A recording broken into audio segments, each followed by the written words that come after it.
In this video, you're going to learn about mask overlay modes in Lightroom.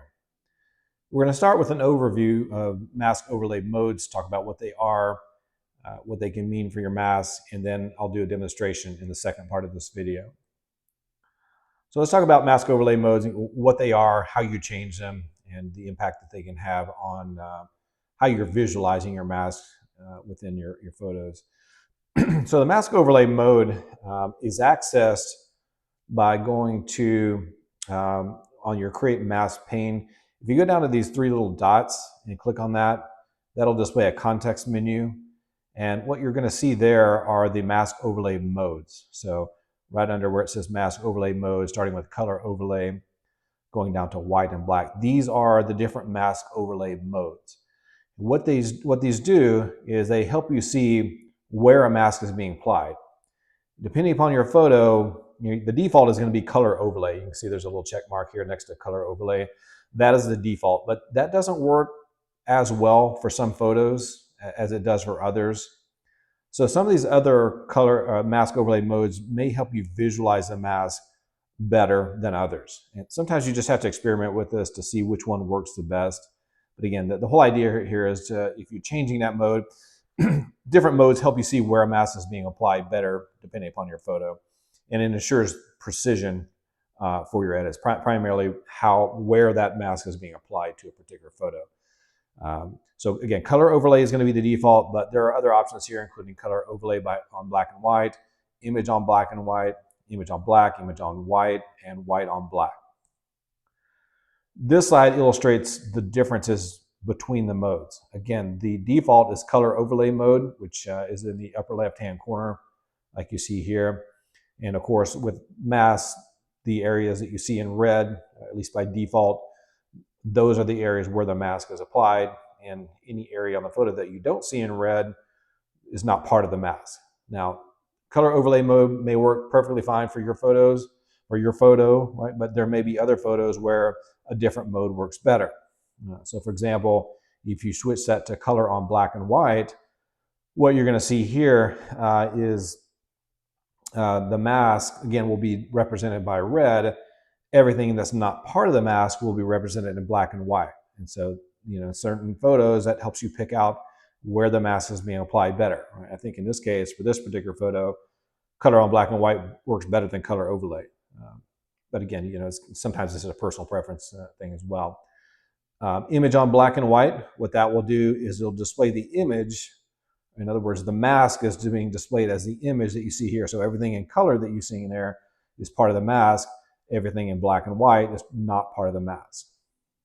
Image on black, same idea here, but rather than having black and white, in this case, everything that's not part of the mask will be displayed in black. In this case, I think does a really good job illustrating where that mask is for that particular photo. The opposite of that is image on white, right, where everything you see in white is not part of the mask. And then you can have white on black. So in this case, what you're seeing in white is part of the mask. What you're seeing in black is not part of the mask. So these are just different ways of being able to visualize the mask, what it covers, and what's not covered by the mask as well. Because again, color overlay, it is the default, but it doesn't always work the best for all photos and for all masks. It's a lot of times it makes more sense to switch the mode to something different so that you can see these differently or better in some cases.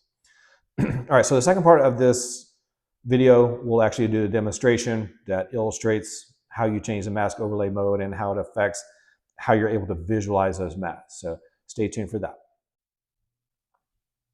Okay, so let's move to the demonstration section of this video. Now that you have a basic understanding of the different mask overlay modes, we're going to take a look at some examples.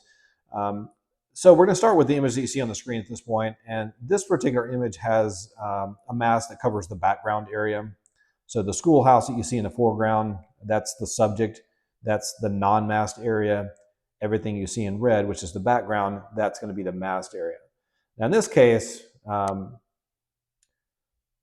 and the way that you access these mask overlay modes is to click on these three little dots down here at the bottom of the Create New Mask pane. And you'll see that color overlay is checked, right? That just means that's the current mask overlay mode, and color overlay is going to be the default. And in this case, color overlay works quite well, I think. But I do want to illustrate some differences here as you switch mask overlay modes, and so that you can get a sense of how these mask overlay modes are going to affect what you're seeing. So I'm going to switch initially to color overlay on black and white. And here, you don't really see much of a difference, right? And the reason you don't see much of a difference between color overlay and color overlay on black and white in this example is because the non-masked area, the schoolhouse, the main colors for that photo or that subject are black and white, right? So you don't see a whole lot of difference. There's some grays mixed in there as well. But the non-masked area in this particular photo, it's black and white for the most part to begin with. So you don't see much difference in this photo switching from color overlay to color overlay on black and white. There is a subtle difference because that school has some mixed in gray colors as well. There's a subtle difference, but not really much of a difference to note. But if I switch to image on black and white, this one's confusing for this photo. So the image area, everything that you see that's not the school in this case, so the background, that's your masked area. But because that schoolhouse is largely black and white, you don't really see a difference. So this mask overlay mode does not work very well at all for this photo because you just really can't get a sense of where that mask, what it covers. But if I switch to image on black, now you're going to see a big difference. So now the black area here, which represents again the schoolhouse, that's the area that's not masked. Everything that's not black is masked. Same idea if I switch to image on white. Now the white area is the non-masked area. Everything else is masked. And you could also do white on black. This does a pretty good job as well. But again, the whole idea here is just to show you different ways of visualizing the mask and its relationship to the overall photo. I think one of the either image on black or image on white works really well for this particular photo. Some of these others don't work very well, right? Color overlay on black and white, color overlay, that works fine, right? But I think the one that works best here would be either image on black or image on white.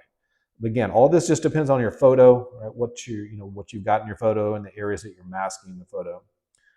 So let's take a look at another example. Let me bring up a different photo here. So in this photo, I've got several masks here, but we're going to kind of focus in on this vignette mask, which is what you see in red in the lower left-hand and right-hand corners of the screen. We're just adding a vignette effect in those areas. And here, the color overlay mode works pretty well, I think. You can get a pretty good sense of where the mask is in relation to the other aspects of the photo. But just to kind of illustrate some differences here, if I switch over to color overlay on black and white, what you're going to see now is all the areas that are not masked will be in black and white, and of course the red areas, those are the masked areas. So I think this color overlay on black and white for this particular photo works quite well. That's because there's a lot of contrast between the different colors there. If I switch to image on black and white,